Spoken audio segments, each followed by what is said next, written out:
বন্ধুরা, তোমাদের আজকে একটা জিনিস দেখাবো।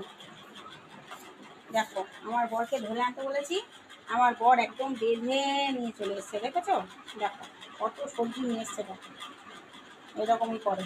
এই লইট্টে মাছ আনতে বলেছি, 1 কিলো আনতে বলেছি, 2 কিলো নিয়ে চলে এসছে। আমি অল্প করে করেছি, এগুলো বড়া করবো বলে একটু ঢাকা দিয়ে রেখেছি, জলটা ঝরে যাবে বলে। দেখো, রবিবারের বাজার, চিকেন না হলে ভালো লাগে? চিকেন মাটন না হলে ওনার আবার রবিবারটা ঠিক মনে হয় না। এই জন্য নিয়ে এসছে। আমি আবার একটুখানি রেখে দিলাম, মাংস একটু তুলে রেখে দিচ্ছি, কালকে স্যুপ খাবে বলে। এইরকম করে। এই লোকের সঙ্গে সংসার করতে হচ্ছে আমাকে। একটা আনতে বলবো, 10টা নিয়ে চলে আসবে একদম।